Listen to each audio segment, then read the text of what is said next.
What's up guys, it's Ryan Huber back at you with another video. If you don't know who I am, I'm a corporate pilot and flight instructor, and I wanted to touch on something because I've been hearing some horror stories and I want to address some things in regards to what students should do in order to hold their flight instructor accountable, and what flight instructors should also do to hold their students accountable and make sure that you both have an efficient and working relationship so that the student or the instructor is not taking advantage of one another. I'll touch on this story a little bit. I heard a story, I won't say the flight school, but a local flight school had an instructor that had two brand new private pilot students, and those students were doing night training from their first lesson. They did like 10 night flights each for their first piece of their training, and it was all because that the instructor wanted to hit a certain night requirement for their restricted ATP minimums in order to go to the airline of their choice, because they wanted to go to the airlines. They had 1,500 hours and they were trying to get out, and they were trying to milk these initial private pilot students for nighttime. And that probably wasted those students maybe $2,000 each or more on training that they didn't even need.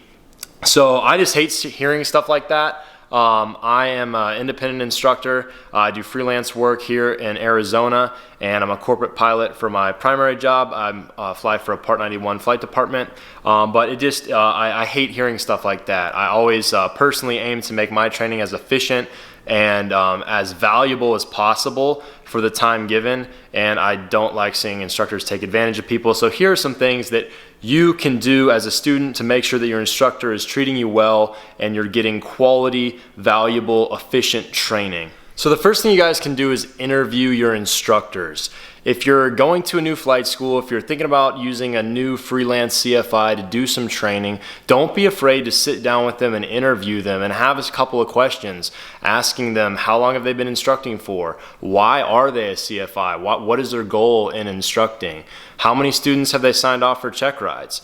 How many of those students passed? How many solos have they signed off for? Have they ever done the kind of training that you're seeking? What's different about their curriculum? How do they like to teach lessons? Don't be afraid to ask some of these things. And I think I've mentioned this in a previous video. I might do a whole video on it, on interviewing your instructor, and make like a sheet that you guys can have just so you can find a really good instructor that suits your personal needs. There might be an instructor that's great for somebody else's training, but not great for you, your personality, and what you need in your training. Secondly, is have a set curriculum. Look over the flight school's curriculum, especially if it's Part 61, which most of us are training under. Look over the flight school's curriculum, or look over your instructor's curriculum to see where their lesson plans go, what lesson 1 is, lesson 2, lesson 3, and so they have some kind of direction.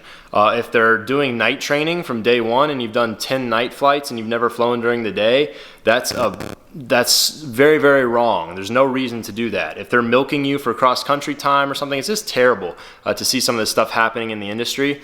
So see where the curriculum is and where it leads, and that way you're making efficient use of your time. If they're touching on every lesson, you do some steep turns and some slow flight, and you do that for 5 lessons in a row, say, hey, what's next? When can I expect a solo? When can I expect at this rate? When can I expect my check ride? Or where are we in relation to our goal and our timeline of where we want to be? So make sure they have a timeline, and they make sure they have a curriculum. And if you need one, I'm just going to show you guys this real quick. You can find curriculums online pretty easy. For instance, I just pulled up the King School's private pilot syllabus for one of my new private pilot students, because he's doing the King School's ground video training program. So I pulled this up. And this is the King School's private pilot syllabus, and what I did for him is I put this along with all of his different training documents in a Dropbox folder. So we're on the same page. We can see the syllabus for his accountability of me, as well as my accountability of him and what he can expect to do each lesson. So before every lesson, he knows what we're gonna do, I know what we're gonna do, and we can hold accountability to these standards. And we have our whole training curriculum here, lesson by lesson, and then it goes into each individual lessons. Lesson 1, and it has each task that we're required to cover in that lesson per the training, and that follows in with Part 61, 105, 107, and 109.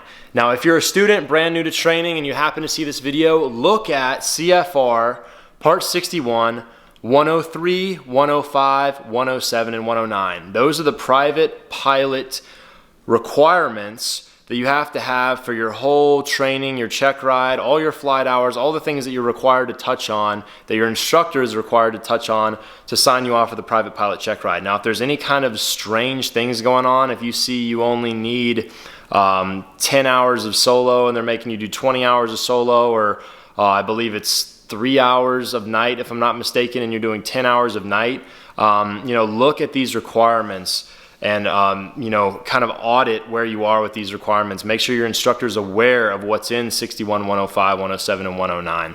Make sure your curriculum, whether it be the King Schools download that you got off the internet, or the curriculum for the flight school, matches Part 61 or Part 141 maybe, if that's the curriculum you're doing, and you have some kind of accountability.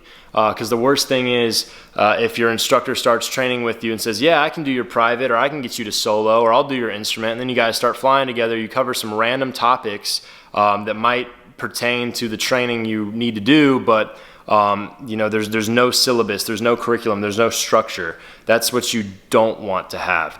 And then kind of touching back on what I showed you guys here, I think a great thing for a freelance instructor, tip for instructors out there, is have a Dropbox and well-documented files for you and for your students. For your students, I think this is great. I just did this for the first time today, but I created a Dropbox on my computer where I have their passport for TSA purposes. You have to keep the student's passport for 5 years. And then you can have a log of their ground training for you. I'll show you guys that real quick. Here's an example training log. I left the name out. But here is the training log for my new student. On Wednesday, that day we did 1 hour dual and introduction flight. Monday, we did 2 hour pre-flight inspection and ground training per 61-105. And on Monday, today, we did 1.4 flight over turns, climbs, trim, rudder coordination, and checklist, and a total of 2.5 hours. And then I also put in how he paid me, $100 cash, 75. So we have an accountability accounting for the money aspect as well, just for my personal purposes. So I put it in there, and then I can type this up real neat and give this to his examiner with the endorsements once the check ride comes. A big mistake of instructors is they don't log ground training. You need to log ground training and have a full, nice, some kind of record of your ground that you did with your students, and actually do ground. It doesn't matter if they have a home study course, you're still required to do ground. And you need to teach your students ground. So that's great. You can have that in the Dropbox, so you guys have a full record of all your training aside from just their logbook. You can put their endorsements in there, their curriculum in there. You can put any advisory circulars or documents in this Dropbox, so you guys have all your training documents and everything you've talked about, all your lesson plans in one spot. And you guys can go in and edit it and put stuff in there as you guys go along in training. So I think that's a really good idea. I just started doing that for my most recent freelance student. So guys, these are a couple tips just to hold your instructors accountable, and for students to hold, for instructors to hold their students accountable, and keep you guys on the same page, and get you to be a better instructor, and to be a student who utilizes better instruction. So I hope this helps, whether you're a student or an instructor, just to not get taken advantage of, because I've seen it too many times, and I hate hearing horror stories about students getting taken advantage of by instructors, milking them for time and money. So if you like what you saw, please like, comment, subscribe. I'll see you guys in the next video. Again, I'm Ryan Huber. You can follow me on Instagram at WorldwideHube, or just subscribe, stay tuned, and I'll see you in the next upload. See you guys. Have a great day.